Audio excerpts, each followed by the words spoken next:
Olá! Começa agora mais uma edição do Vai Cair na OAB. Confira agora mais uma dica imprescindível que vai te auxiliar nesta jornada rumo à aprovação no exame da Ordem dos Advogados do Brasil. Confira! 2020 começou e agora a gente vai tratar com relação ao Estatuto da Criança e Adolescente. Vamos falar sobre adoção. E aqui em adoção pode aparecer na tua prova da OAB 31 com relação a, primeiro de tudo, quem é que pode adotar. Quem é que pode adotar? Tem que ser casado? Pode ser solteiro? Primeiro de tudo, não importa o estado civil. Basta que aquela pessoa, primeiro, seja uma pessoa idônea. Segundo, tenha pelo menos 18 anos completos. Terceiro, haja uma diferença mínima de 16 anos entre o adotante e aquele que está sendo adotado. Porque imagina que eu tivesse aqui alguém com 18 anos adotando alguém com 16. Meu Deus, como é que eu vou formar aqui um estado de filiação? Imagina se fosse um nascimento aqui. Tem como alguém com 18 anos ter tido alguém que tem 16 hoje? Teria que ter 2 anos, né? Para parir aquele menino. Pelo amor de Deus, não tem condição. Então, o que é que me acontece? Eu tenho aqui uma diferença de idade de pelo menos 16 anos. Muitas vezes eu voltei lá na prova, ela trazendo, com relação a se está no cadastro nacional, se não está. A regra é que vai ter que estar lá no cadastro nacional, mas tem exceções. Imagina que eu já estou ali, já formei aquele vínculo. Imagina que já está ali vivendo com aquela família e aí já estava sob a guarda daquelas pessoas e às vezes até já completou 18 anos e nunca entrou com pedido de adoção. Alguém com 18 anos pode pedir para ser adotado? Pode. Pode pedir para ser adotado se ele já estava sob a guarda, sob a tutela daquele casal, daquela pessoa ali que ele está pedindo para ser seu pai, sua mãe, adotivo. Percebeu o detalhe?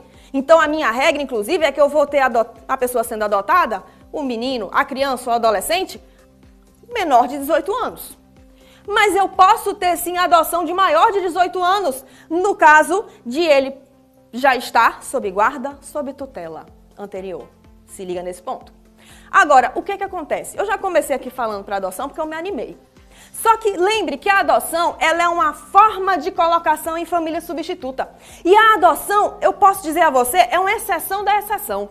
Porque a minha regra é de que lugar de criança é na família. Eu não vou tirar ela daquela família. Lugar de criança, adolescente é na família.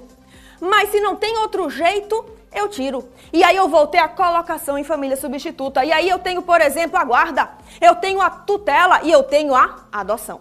No caso da guarda, eu vou estar aqui regularizando uma situação fática.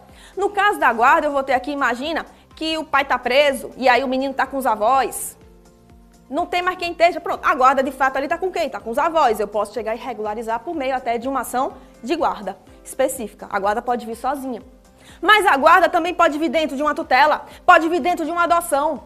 E quando eu falo em tutela e adoção, eu estou precisando que haja a perda do poder familiar. Eu estou precisando que ali não tenha mais aquele pai, aquela mãe, por exemplo, o poder familiar.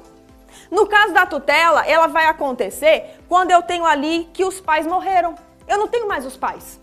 Ou então, os pais perderam o poder familiar por meio de um processo judicial.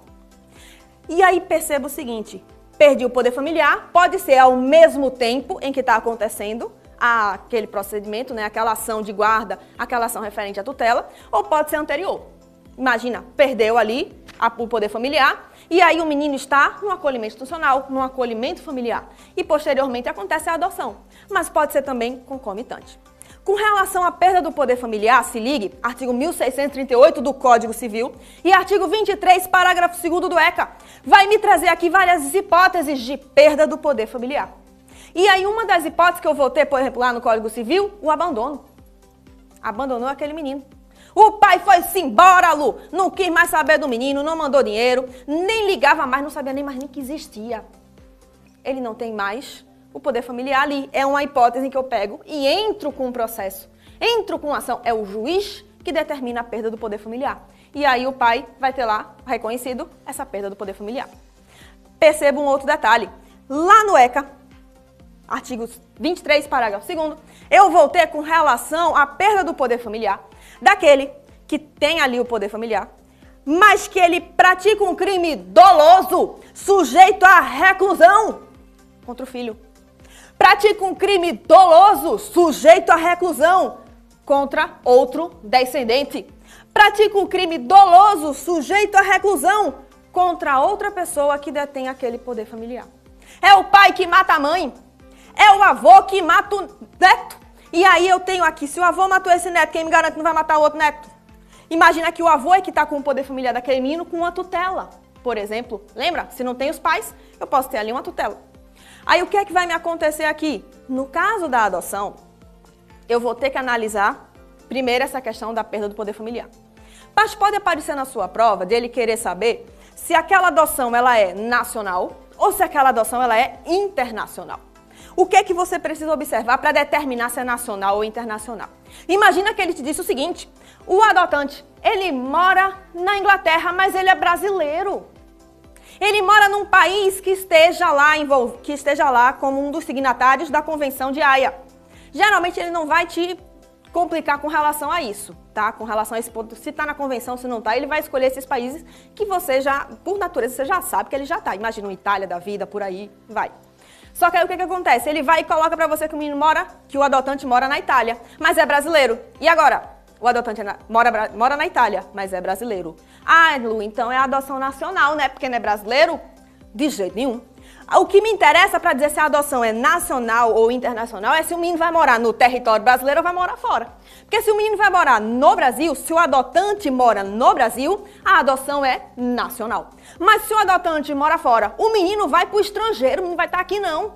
Me diz uma coisa, eu mando na casa do vizinho, eu, Brasil, mando lá na Itália? De jeito nenhum. Eu mando aqui na minha área, no meu território, no Brasil, mas eu não mando na Itália. Então, se der alguma bronca com o menino, como é que eu vou resolver se ele está na Itália? Vai ser muito mais fácil para o Brasil resolver algo aqui. Se está lá, quem vai resolver é a Itália. Então, qual é a minha ideia do Estado brasileiro? Eu quero manter o meu nacional aqui. Eu quero manter aquele adolescente, aquela criança aqui no Brasil. Então, a minha regra é que a adoção vai ser nacional. Eu vou procurar alguém que more no Brasil. Mas, se não tem jeito aqui, vai para internacional. E aí o pessoal que está lá fora, ele vai ter uma habilitação, ele vai ter entidades que vão estar lá no estrangeiro, que vão poder fazer essa habilitação. Ele entra aqui no Cadastro Nacional, passa o tempo e depois ele tem que se recadastrar se ele quiser novamente buscar essa adoção internacional. Aí você tem que ver um detalhe. Com relação à nacionalidade, o que é que vai determinar aqui é uma questão de preferência. Porque, lembre, eu prefiro que esteja no Brasil, tá? Mas e aí? Digamos que não tem ninguém no Brasil, né?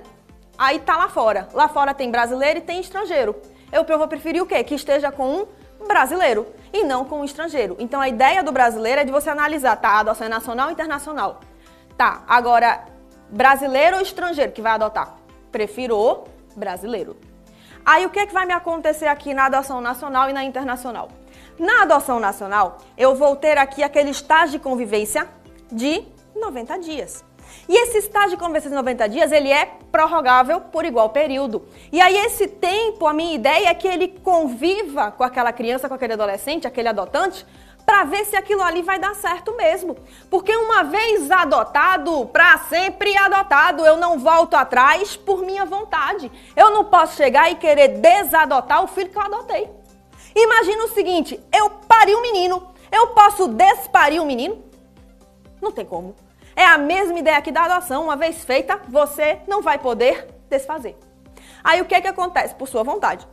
Aí o que é que acontece?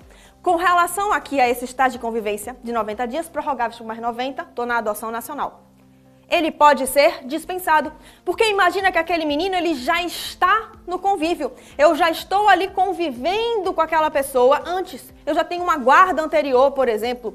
Ora, já está ali o estágio de convivência, já está ali a formação do vínculo socioafetivo. Para que eu vou perder mais tempo? Adianta aí o processo.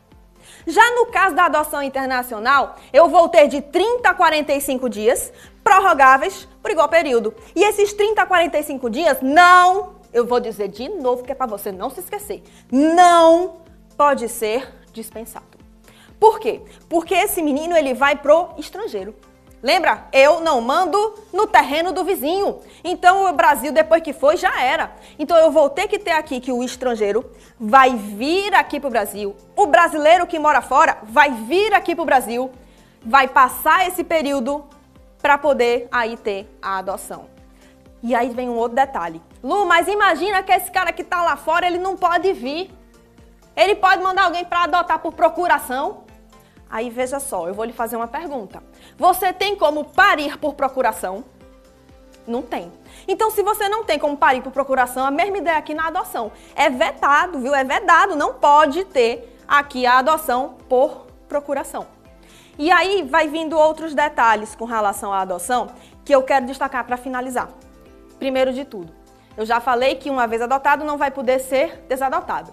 Imagina que eu tenho aqui um processo de adoção acontecendo e os adotantes falecem no meio do processo. Já estava com estágio de convivência e tudo, já estava ali com a formação dos vínculos.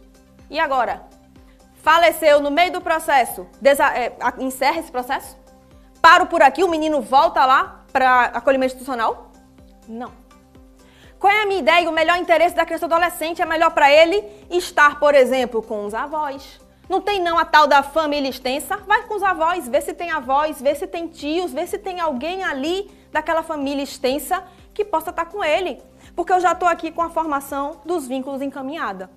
Aí, um outro detalhe para você ver. Eita, Lu, e se essa pessoa tem 18 anos, nunca entrou com nenhum processo de adoção, aí agora quer ser adotado lá por aqueles pais que já estavam com ele ali antes, por aquelas pessoas, né, que ele quer que sejam pais adotivos, que já estavam com ele ali antes, sob sua guarda.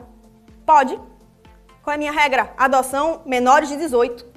Só que nesse caso, se por acaso aquela pessoa já estiver sob guarda, sob tutela anterior, eu posso ter sim a adoção de maior de 18 anos. Se liga nesses detalhes, a gente se vê na próxima.